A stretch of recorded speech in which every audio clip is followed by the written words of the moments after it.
शादी का पहला सावन। देख रहे हो रोहित, ये बारिश, इसकी बूंदें उसे बहुत पसंद थीं। इन बूंदों के गिरने के साथ वो पैरों में घुंघरू बांधकर नाचा करती थी। इतनी खूबसूरत लगती थी कि उसके सामने मोर भी फीका पड़ जाते थे। उसे बारिश बहुत पसंद थी और आज भी पसंद होगी। आज इस बारिश के साथ उठने वाली मिट्टी की खुशबू फिर से उन दिनों में ले जाकर मुझे छोड़ आई है, जब हम बरसात के मौसम में सड़क पर यूं ही घूमते हुए घर आते थे। ये बारिश भी बड़ी अजीब है। लोगों के लिए पानी है और मेरे लिए बरसते इश्क की कहानी है। पहाड़ी के पीछे जो वो ढाबा है जहाँ मैं चाय पीने जाता हूँ, वहाँ की चाय उसे बहुत पसंद थी। हम हर बरसात में कॉलेज से लौटते हुए वहाँ की चाय ज़रूर पीते थे। चाय वैसे भी उसे बहुत पसंद थी। मई जून की दोपहर में भी वो चाय पीना पसंद करती थी और जब मैं मना करता था तो बड़ी नज़ाकत से कहती थी, जनाब आपके लिए तो सिर्फ चाय होगी, मेरे लिए तो इश्क है। फिर मैं कहता था कि जब चाय से इश्क है तो मैं क्या हूँ? तो वो कहती थी, तुम और मैं तो एक हैं, तो मेरी पसंद तुम्हारी भी पसंद है। और ये बोलकर हंसने लगती थी। जानते हो, क्योंकि चाय मुझे कभी पसंद नहीं थी और ये बात वो जानती थी। हाँ, कभी कहा नहीं मैंने उससे, लेकिन उसे पता चल गया था। तुम्हें पता है, जिस दिन हमारी शादी तय हुई उस दिन भी ये बादल ऐसे ही ज़ोर से बरस रहे थे। हमारे साथ इन्होंने भी उस खुशी को महसूस किया था। ये भी हमारी खुशी में मेरी नैना की तरह झूम कर नाचे थे। उस दिन नैना ने मुझसे कहा था कि हम अब हमेशा इन बूंदों के साथ नाचेंगे, गाएंगे। मैं हमेशा उसकी इन बेतुकी बातों पर हंसता रहता था। हमारी शादी की ये फ़ोटो देख रहे हो? नैना के चेहरे की मुस्कुराहट, ये खुशी हमारी शादी में दस्तक देने वाली बेमौसम बारिश के लिए थी।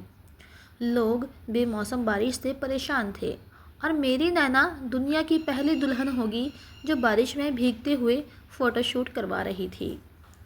नैना को कभी अपने मेकअप, सजने संवरने की कोई चिंता नहीं रही। वो हमेशा से ही ऐसी बेपरवाह सी थी। रोहित, सर वो फ़ोटो तो नहीं इस एल्बम में? अंशुल। नैना बारिश वाली फ़ोटो का एक अलग एल्बम रखना चाहती थी। उसके लिए अलग एल्बम भी बनवाई थी। शादी के 15 दिन बाद ही मुझे अपनी ड्यूटी पर वापस जम्मू जाना पड़ा। जब ये बात नैना को पता चली तो वो मुझसे बोली कि तुम फौजियों का काम छुट्टी के मामले में बड़ा ख़राब है, लेकिन ठीक है, जाओ जल्दी आना। सबको बता दो कि तुम्हारे साथ रहने की बरसात में मैंने बुकिंग कर ली है, तो अपनी बारिश तुम यहीं बिताना मेरे साथ। शादी के पहले सावन में मुझे तुम्हारी छुट्टियां गिफ्ट में चाहिए। मैंने मुस्कुराते हुए कहा था, आपका हुक्म सर आंखों पर। तो वो हंसने लगती थी। जब मैं वापस जा रहा था तो उसने अपनी आंखों में बिखरी नमी को छुपा लिया था। उसकी आंखों से एक आंसू ना गिरा। फिर मानसून आया और जम्मू में बाढ़ आ गई और मेरी छुट्टियां कैंसिल हो गईं। जब नैना को ये बात पता चली तो बहुत निराश हुई थी। वो उसे मेरे बिना सब कुछ अधूरा ही लगता था, लेकिन मैं कर भी क्या सकता था।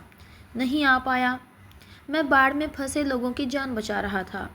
अपनी नैना को उसका मनचाहा सावन ना दे पाया, उसका गिफ्ट उसे नहीं दे पाया। फिर एक हफ्ते बाद पता चला कि नैना बाहर गई थी। लैंडस्लाइड हुआ और नैना अपनी कार के साथ नदी में जा गिरी। 2 दिन बाद उसकी लाश मिली। उस दिन ऐसा लगा जैसे मैं मर गया। तब आया था मैं इस जगह जब मेरी नैना मुझे छोड़कर जा चुकी थी। तब मैं यहाँ से उसकी यादें समेट कर अपने साथ ले गया था। तब से हिम्मत नहीं हुई यहाँ आने की। अब 5 सालों बाद मेरी पोस्टिंग यहाँ हुई तो बहुत हिम्मत जुटाकर आया हूँ। लेकिन ऐसा लग रहा है कि मेरी नैना मेरे यहाँ आने से बहुत खुश है। मैं उसका साथ महसूस कर पा रहा हूँ। जो तब नहीं कर पाया वो अब कर दिया मैंने।